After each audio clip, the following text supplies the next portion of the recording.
Buenos días tengan todos ustedes y bienvenidos una vez más a Aprendiendo del Problema. Como siempre les acompaña su servidora Amairani Araoz y mi compañera Brenda Valadez.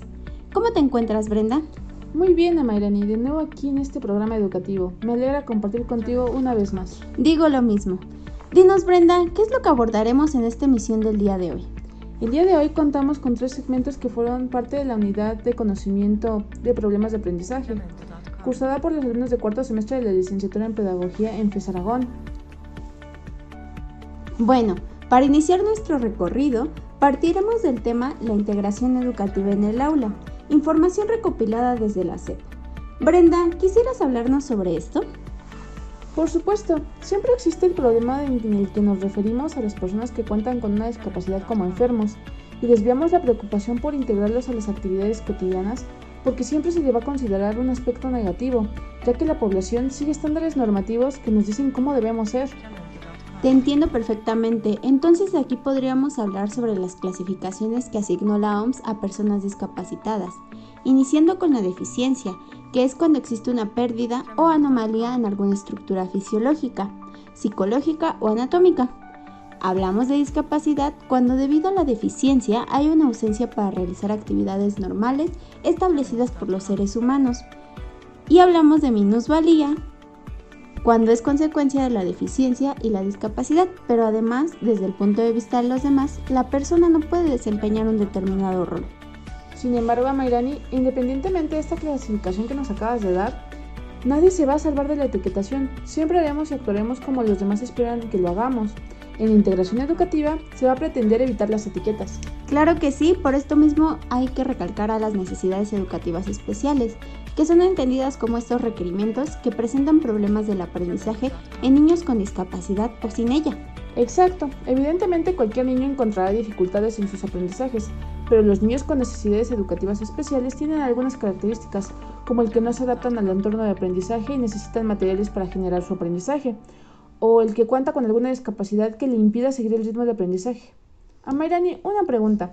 ¿Cuáles son los elementos que ayudan al niño con sus necesidades educativas especiales? Primero tenemos a los profesionales, porque debe haber una persona especialista en el tema. También está el mobiliario y la arquitectura, que se adaptan a estas necesidades. Y por último, los elementos curriculares, que mostrarán la manera en la que el profesor puede actuar para lograr el aprendizaje en el niño. Ahora, Brenda, ¿cuáles son los factores que hacen que el niño tenga necesidades educativas especiales? Bueno, tenemos el primero, que es el ambiente social y familiar en el que se desarrolla el niño. Luego pasamos al ambiente escolar y por último, la presencia de una discapacidad. No cabe duda que la integración en el aula conlleva un proceso muy complejo para el pedagogo, pues toma en cuenta las diferencias e intereses de cada uno de sus alumnos. Concuerdo contigo, Amairani. Ahora para el siguiente tema nos toca hablar de la psicomotricidad. ¿Qué tienes para decirnos sobre este tema? Bueno, pues es un tema muy interesante y vamos a tomar en cuenta el libro Psicomotricidad de la editorial Ideas Propias. Aquí podemos encontrar que este término hace referencia a la existencia de una relación directa entre la mente y el movimiento. Entonces, ¿podríamos decir que considera al individuo en su totalidad? Así es, este pretende desarrollar al máximo las capacidades individuales, valiéndose de la experimentación y la ejercitación consciente del propio cuerpo.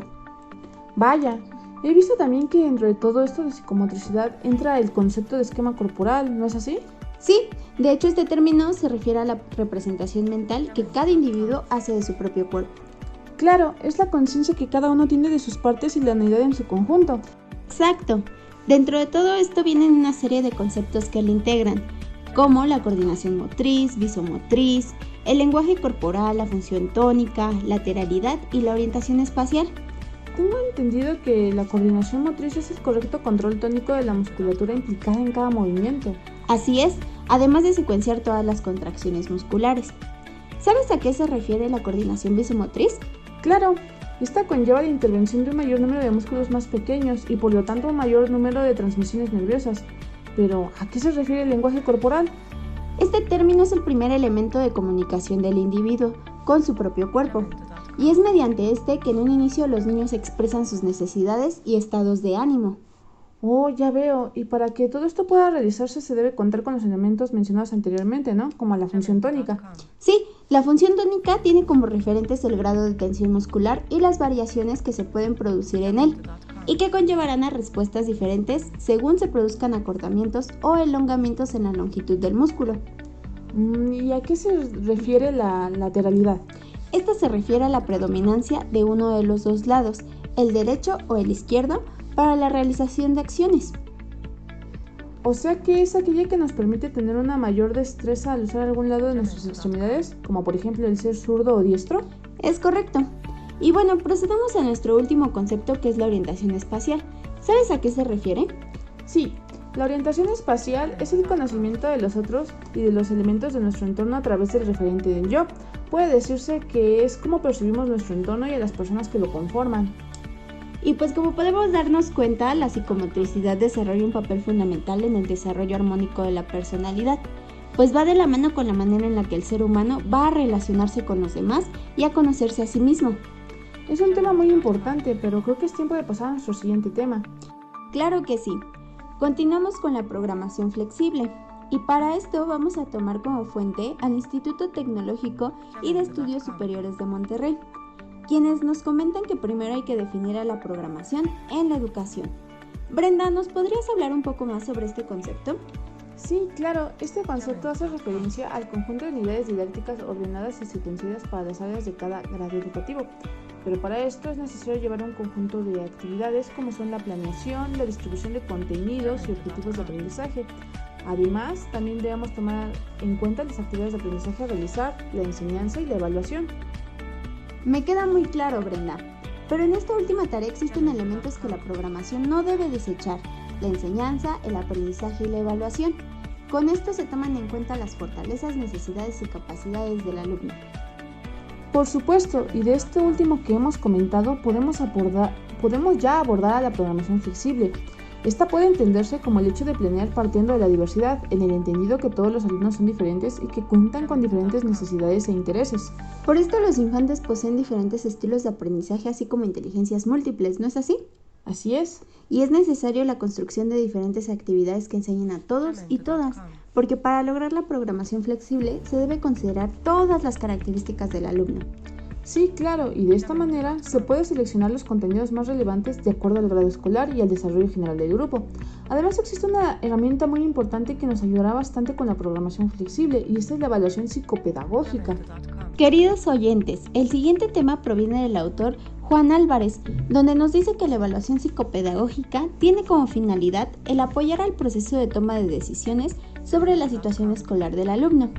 Brenda, ¿qué enfoques podemos tomar en cuenta a la hora de realizar una evaluación psicopedagógica? Bueno, tenemos primeramente el enfoque psicotécnico, que se realiza a través de test estandarizados y considera la inteligencia como un conjunto de aptitudes. Podemos tomar un enfoque conductual, que como su nombre lo indica, se basa en el análisis de la conducta asociándolo al aprendizaje y la enseñanza. Existe el enfoque de potencial de aprendizaje, que considera las deficiencias cognitivas se deben a deficiencias cualitativas y cuantitativas en las instrucciones recibidas. Y por último tenemos al enfoque en diagnóstico pedagógico, cuya finalidad es determinar la naturaleza de las dificultades. Sí es. Además, este autor nos muestra que existen distintas maneras en las que se pueden realizar las evaluaciones psicopedagógicas. Pueden ser de manera ordinaria, en donde el profesor realiza la evaluación, o puede ser asistida, en donde se realiza un asesoramiento al profesor. También existe una compartida, en donde pueden participar varios profesionales. Pero ojo, estas últimas son profesionales del campo educativo, porque existen otros tipos en donde se necesitan profesionales de diversos campos, como lo es en la evaluación multidisciplinar. Bueno, y para continuar con nuestro último tema, en este primer segmento tomaremos algunos ejercicios del programa de desarrollo del lenguaje oral de educaria.com. Estos ejercicios se realizan en niños de 0 a 6 años. Y primero desarrollaremos la atención auditiva, donde podemos realizar ejercicios como el asociar los sonidos a órdenes determinadas. Por ejemplo, cuando suena la campanilla, los niños se quedan en silencio. Pasamos a ejercicios de discriminación auditiva global. Para esto podemos realizar diversas acciones ligadas a diversos sonidos. Por ejemplo, caminar más rápido mientras más rápido se toca un pandero. Y seguiremos con la discriminación auditiva selectiva. En esta podemos hacer ejercicios de reconocimiento de los sonidos de los animales o la naturaleza. Con el fin de que los niños puedan desarrollar estas habilidades, Se puede hacer uso de diversas canciones y danzas, así como de obras de teatro, dibujos de su entorno y reconocimiento de sonidos mediante su reproducción y reconocimiento de una imagen. Es muy importante que a su vez los niños desarrollen la memoria auditiva de secuencias, que le ayudará a reproducir ritmos. Y para esto, el niño puede reproducir series de golpes suaves y fuertes realizadas con un pandero o algún otro instrumento. Una vez que los niños han adquirido estas capacidades de manera gradual, es muy importante que también aprendan la discriminación fonética. Aquí podemos realizar ejercicios o juegos en los que los niños puedan identificar el sonido de las vocales y al realizar alguna acción, o bien ir repitiendo el sonido conforme el profesor lo vaya preguntando. Y a continuación procederemos con la discriminación silábica, la cual nos permite reconocer palabras que tienen una misma sílaba inicial, final o media, y de igual manera diferenciar estas que componen a las palabras. Para ello podemos hacer uso de diferentes juegos, como por ejemplo, todos los niños irán dando palmadas para marcar las sílabas a la vez y al ritmo que el profesor vaya marcando. O bien el profesor también puede silabar una palabra y el niño ha de adivinar qué palabra es y decirla. Sabemos que para hablar no solo ocupamos los sonidos, sino que el habla es toda una serie de acciones en las que intervienen diferentes actos, como lo es la respiración o los músculos bucofaciales. Y no hay que olvidarnos de la postura.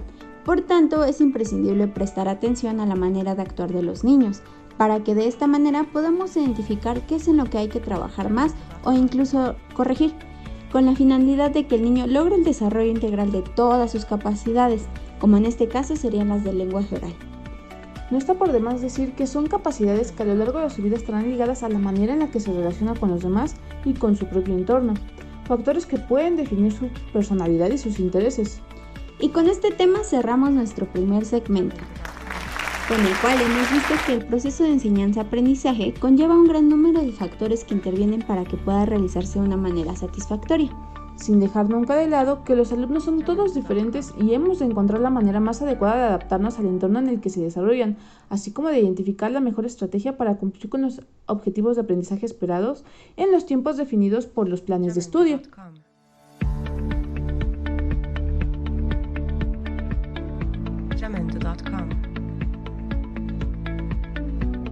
Pasando con nuestro segundo segmento del día de hoy, el tema que vamos a platicar será la lectoescritura. Y sí, nos referimos a todos estos procesos que conllevan a que podamos leer y escribir. Esta información es recopilada del autor García Vidal. Dime, Brenda, ¿qué áreas desarrollamos en la lectoescritura? Bueno, en este proceso vamos a desarrollar 3 áreas, las cuales son el lenguaje oral, el proceso de grafomotricidad y el proceso lectoescritor. Vamos a ver a detalle cada uno de ellos, iniciando con el lenguaje oral. Hay que conocer primero a qué nos referimos con este término, pues el lenguaje oral es la forma de comunicación verbal que los seres humanos utilizamos. Este es muy coloquial porque se compone de palabras y frases simples. Pero debemos establecer que para llegar a esto, existen mecanismos que nos pueden ayudar a la correcta actividad oral. Brenda, por favor explícanos un poco de esto. Con gusto. El lenguaje oral se compone de los siguientes mecanismos. Primero, los neurolingüísticos y psicolingüísticos, que se manifiestan como significaciones comunicacionales. También están los mecanismos respiratorios. Cuando mejor respiramos, mejor es nuestra capacidad de comunicación. Contamos con los mecanismos auditivos, pues el oído funciona como un elemento de feedback comunicativo. Por ejemplo, cuando un bebé repite los sonidos que escucha, ¿no? Exactamente. Por su parte, tenemos los mecanismos fonadores, que como su nombre lo indica, hay que trabajar directamente con la boca para la correcta articulación de las palabras. Estos mecanismos fonadores van relacionados con los mecanismos sensoriomotores, es decir, son las cavidades bucofaringeas, y por último, tenemos a los mecanismos articuladores, que son utilizados para crear frases, pero además desarrollan las habilidades metalingüísticas. Pero debemos tener en claro que existe una sucesión en la cual los seres humanos logramos adquirir plenamente el lenguaje oral, y estas empiezan desde el primer balbuceo del bebé, que se le conoce como la fase de fonación. Seguimos en una etapa en donde los órganos encargados de la función del lenguaje y el oído van madurando. Se le denomina fase prelingüística. Pasamos a la fase lingüística, en donde el niño dice su primera palabra, y la fase holofrástica, que es cuando el infante comienza a hablar conjuntando palabras. Muy interesante, Mayrani, pero ¿qué es lo que pasa cuando el infante no quiere hablar, pero ya ha pasado por estas fases? Eso se le conoce como la edad del silencio. que es cuando el niño reduce su volumen del habla, inclusive se queda callado. Por ejemplo, el mutismo selectivo, que es un trastorno donde el infante tiene un fracaso al hablar en situaciones específicas. Exactamente, y pues de esto también se derivan el tipo de lenguaje que tendrán nuestros niños. Por ejemplo, cuando los niños no quieren hablar entre sí, es parte de un lenguaje monologante. Por el contrario, si realizan interacciones verbales entre ellos, hablamos de un lenguaje dialogante. Bueno, y una vez que el infante ha aprendido el lenguaje oral, su desarrollo fisiológico y psicológico nos puede llevar a la segunda área de la lectoescritura. La grafomotricidad. Correcto. Déjame analizar un poco estos procesos. Cuando el infante domina el lenguaje oral, es momento en el que su desarrollo puede generar procesos de grafomotricidad. Se me ocurre, por ejemplo, cuando tus hijos toman tus lápices y empiezan a realizar garabatos. Sí, los procesos grafomotores pueden presentarse por primera vez con estos garabatos. Contamos con un movimiento que da presencia a su actividad psicomotriz, pero también podemos interpretar estos garabatos desde la experiencia que tiene el infante con el mundo. Es lo que se hace en el kinder. Potencian las destrezas de las extremidades de los niños. Sí, de hecho lo que tú comentas son las famosas habilidades grafomotoras, que ayudan al infante a adquirir la motricidad fina adecuada, ya que se trabaja con la mano, los dedos y el brazo. Claro, realizas ejercicios como la prensión del lápiz, el adiestramiento de las yemas de los dedos o la coordinación de estos mismos. ¿Con esto el niño ya puede construir su proceso de la lectoescritura? Recuerda que aún nos queda la tercera área por tocar, y es precisamente los procesos cognitivos que forman a la lectura y a la escritura. Por decir, en la lectura, primero hay un procesamiento perceptivo donde se recoge y se analizan todo mediante los sentidos. Como cuando realizamos un dictado, lo primero que hacemos es percibir el sonido de la palabra. Exactamente, ya después vamos a buscarle un significado a esta palabra. Este es el procesamiento léxico. Posteriormente, en el procesamiento sintáctico, construiremos un marco o una estructura que nos posibilite la extracción de ese significado para que en el proceso semántico podamos extraer ese significado e integrarlo a nuestros conocimientos previos. Estos procesamientos son las únicas maneras en las que el alumno puede leer, porque estos se me figuran a la vía directa e indirecta de la lectura, que son las maneras en las cuales puedes leer una palabra.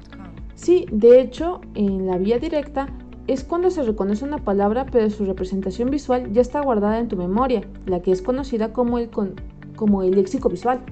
Entonces vamos a decir que para llegar a la ruta directa es necesario que ya se haya leído anteriormente y guardado todas estas representaciones. Por ejemplo, cuando sientes que estás por decir una palabra pero no puedes recordarla, es porque existe un fallo en tu léxico visual que impide que la puedas pronunciar.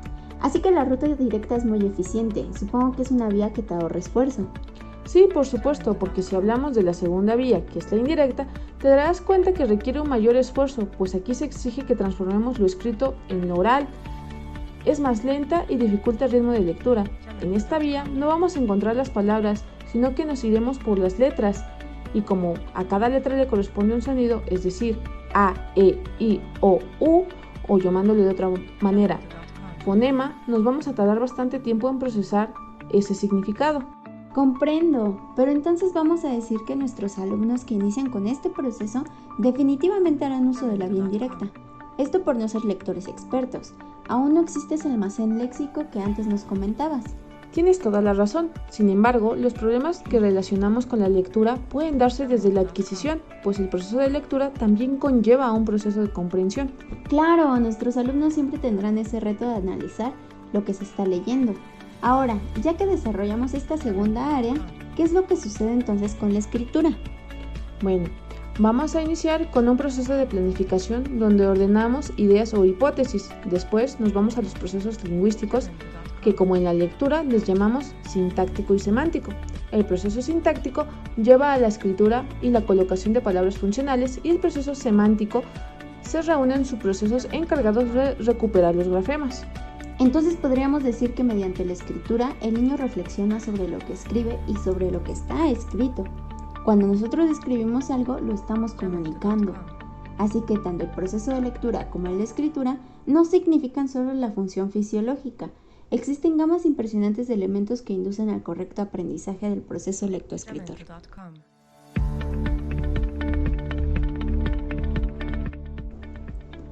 Con estos conocimientos que hemos desarrollado hasta ahora, ¿qué te parece si comenzamos con nuestro último segmento del día? Vamos a continuar con un poco de la teoría sobre los procesos de la escritura y la información es recaudada del autor de apellidos García Vidal. Eso suena muy interesante, Brenda. ¿Podrías hablarnos un poco más acerca de esto? Claro, con mucho gusto. Para empezar, debemos tener claro algunos conceptos.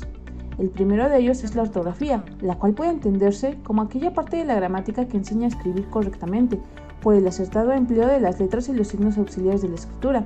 Esto lo dice la Real Academia de la Lengua. Este es un concepto fundamental para la escritura. Sin embargo, no es lo único que interviene en el proceso de escritura. Para ello, debemos hacer uso de las reglas de conversión fonema-grafema. Ah, sí, he escuchado de ellas. Son aquellas reglas en las que el fonema solo se puede representar gráficamente por una letra, ¿no es así? Estás en lo correcto. Estas nos ayudarán a identificar gráficamente el fonema, pero no siempre son suficientes para escribir correctamente una palabra, ya que la ortografía de nuestro idioma puede tener diversos tipos. Ya recuerdo. Son la ortografía fonética, que hace uso de las reglas de conversión fonema-grafema. También está la ortografía arbitraria, que hace uso de nuestra memoria visomotriz, y la ortografía arreglada, que nos dice cómo debemos escribir y en qué situaciones. Tienes razón. Y, pues la manera en la que puedes escribir también precisa de dos distintas rutas. Como las rutas del proceso de lectura, ¿no es así? Estás en lo cierto. Al tener esta variedad de ortografías, es preciso contar con estas dos estrategias diferentes de escritura. La primera vía, que es la indirecta fonológica, es lo inverso a la lectura. Al escribir vamos a identificar los fonemas para convertirlos en palabras. ¿Y esta ruta cuenta con algún almacén al que podamos acudir? Sí, pero es un almacén denominado léxico fonológico, que nos permite identificar los fonemas para convertirlos en grafemas. Entonces, el léxico ortográfico es parte de la vía directa, ya que contamos con una representación almacenada en la memoria visomotora y de esta manera es más rápido realizar el proceso grafomotor. Correcto. Todos estos elementos antes mencionados nos abrirán las puertas para que podamos comenzar a escribir y de esta manera de crear composiciones. Pero creo que de este tema tú eres la indicada. Por supuesto, pues para realizar una composición escrita hay que tomar en cuenta las fases que la componen. Estas son planificación, textualización y revisión. La planeación se refiere a las lluvias de ideas y la búsqueda de información. Para esto el escritor debe tener en cuenta su memoria a largo plazo, que contiene sus conocimientos previos. Además, debe establecer la finalidad de su escrito y la organización del texto en sí. El proceso de textualización es la fase en donde producimos todo lo planificado y hacemos uso de nuestros procesos cognitivos de la escritura. Además, aplicamos las habilidades ortográficas. Ahora, Brenda, ¿de qué se trata la revisión? Bueno, esta fase, como su nombre lo indica, va a revisar todas las imperfecciones que contenga nuestro texto, algo así como pulirlo hasta que tome su forma definitiva. No cabe duda que el proceso de escritura sí es complejo y posibilita la generación de habilidades cognitivas que van más allá del simple proceso motor, pues algo que ya fue escrito se hace con la intención de que sea leído. Así es, son procesos que tienen una relación en funcionalidad, pero existen buenos escritores que tienen problemas en sus lecturas y lectores expertos que tienen fallas ortográficas. La situación de los escritores me suena al analfabetismo funcional. La mayoría de las veces no comprendemos lo que leemos, pero sí decodificamos las palabras. Y creo que aquí ya pasamos al tema referido a las bases teóricas sobre el proceso de lectura. Sí, vamos a iniciar este tema diciendo que para que se realice la comprensión lectora depende de cómo entendemos las palabras y para que este proceso sea correcto hay que tomar en cuenta el orden de estas, las palabras funcionales, el significado, los signos de puntuación, las pausas y la entonación. Y de aquí podemos decir que para que se comprenda un texto hay que tener conocimiento de lo fonológico. Dime, Brenda, ¿qué actividades podemos realizar para obtener mayor habilidad de comprensión lectora? Bueno, pues podemos hacer actividades de conteo donde contamos los elementos que conforman nuestro texto o actividades de inversión donde invertimos las palabras. Tenemos actividades de búsqueda que son más didácticas porque buscamos imágenes relacionadas a ese fonema y por último actividades de adición donde podemos añadir segmentos orales a los que ya están establecidos. Estas actividades de búsqueda me parecen fascinantes, ya que vamos a hacer relaciones de sonido e imágenes, como una percepción visoauditiva. Recuerda que también existen las percepciones audiokinestésico, que al emitirse un sonido, el alumno realiza un movimiento y viceversa. Las percepciones kinestésico-auditivas, aquí el profesor realiza el movimiento y el niño hace el sonido. Y pues por último están las percepciones kinestésico-visual y visual-kinestésico, que mientras se muestra la palabra se va realizando el movimiento de la misma. Pues una vez más destacamos el uso más allá de lo fisiológico que se realiza en los procesos de lectura y escritura. Además, miramos los papeles que desempeñan los pedagogos para que estos aprendizajes se realicen adecuadamente. Con esto ya damos por entrada al último tema del día de hoy. Amairani, por favor, introdúcenos en el tema. Con gusto, y este último tema lleva por nombre Dificultades de aprendizaje de la numeración y el cálculo. Es un tema en el que al menos una de nosotras se sentirá identificada, pues los problemas en la asignatura de matemáticas son comunes en los niños, aun cuando sabemos que esta asignatura nos ayuda con los siguientes grados y nos proporciona comprensión y habilidades mentales. Brenda, coméntanos, ¿qué es lo primero que se va a enseñar cuando el niño inicia su curso en matemáticas? Siempre vamos a iniciar con las nociones y procesos básicos, porque serán la base para aprendizajes más complejos. Por ejemplo, tenemos las operaciones lógico-matemáticas, que son el fundamento de la noción de número que implica la adquisición progresiva que tenemos en base a la experiencia del conteo. Podríamos decir que cuando empiezas a mostrarle a un niño sus dedos y le realizas la cuenta de estos, estamos aplicando estas nociones básicas. Y pues ya después pasaríamos al cálculo numérico, ¿no? Que son un sistema de relaciones lógico-matemáticas que nos ayudan a la resolución de problemas. Y estos van a constituir el último aprendizaje que se les enseña en la educación básica, pues aquí vamos a unir habilidades de representación específicas y para esto también hay que comprender los enunciados. Así es, este es un tema un poco más complejo, porque viene después de que nuestras habilidades de lectoescritura ya se han desarrollado. Por eso las matemáticas conllevan procesos cognitivos complejos. Ahora, Mayrani, creo que es tiempo de que hablemos de las dificultades que existen en este proceso de aprendizaje. Claro que sí, y estas las podemos encontrar de dos formas. Una desde el enfoque neuropsicológico, que pueden ocasionarse por lesiones cerebrales. Aquí podemos encontrar la dificultad para la aritmética, por ejemplo, y también podríamos encontrar distintos tipos de discalculia. Ah, sí, recuerdo que existe una clasificación de estas. Tenemos la verbal, donde existe la incapacidad para comprender conceptos.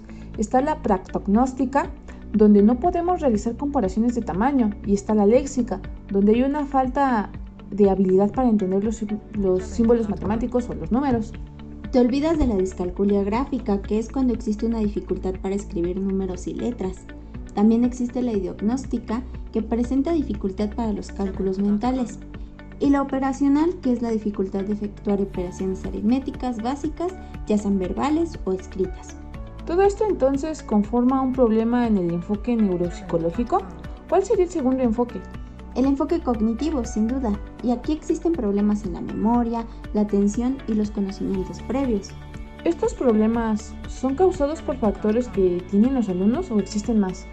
Existen varios factores que nos llevan a los problemas del aprendizaje. Y sí, el alumno puede ser uno de ellos, pero también existe en el contexto educativo, bien puede ser el profesor y su método de enseñanza o las interacciones sociales. Impresionante esta información que hemos visto hasta el momento. Es muy importante para los pedagogos, sobre todo aquellos que quieren dedicarse a la docencia. Recuerden que siempre van a existir problemas de aprendizaje en los procesos de lectoescritura y cálculo numérico. Por ello tomamos en cuenta al alumno y al entorno que lo rodea. Recordemos que hay que hacer programaciones flexibles que nos ayuden a que todos puedan desarrollar satisfactoriamente su aprendizaje y hay que saber identificar en qué momento requerimos de una evaluación psicopedagógica. Debemos entender que el proceso de enseñanza-aprendizaje es un proceso complejo y requiere de una serie de metodologías que puedan adaptarse a las necesidades de los alumnos, ya que el objetivo general siempre será el desarrollo integral del educando. Como nos hemos podido dar cuenta a lo largo de toda esta recapitulación de temas, cada uno conlleva un proceso continuo y la adquisición de nuevas capacidades. En muchas ocasiones no nos percatamos de la importancia, así como el trasfondo que hay detrás de cada capacidad que adquirimos a lo largo de nuestras vidas. Cosas como aprender a leer, a escribir y contar son habilidades que damos por hecho que todos deben de tener. Sin embargo, ahora sabemos que no todos aprendemos de la misma manera o tenemos las mismas dificultades. Por ello, hay que prestar especial atención a la realización de un programa que pueda ser útil y modificable. Y esto ha sido Aprendiendo del Problema. Esperemos haya sido de su agrado y que este material les haya servido para generar sus propias ideas. Soy Amairani Arauz. Y yo, Brenda Valadez. Nos escucharemos en la próxima emisión.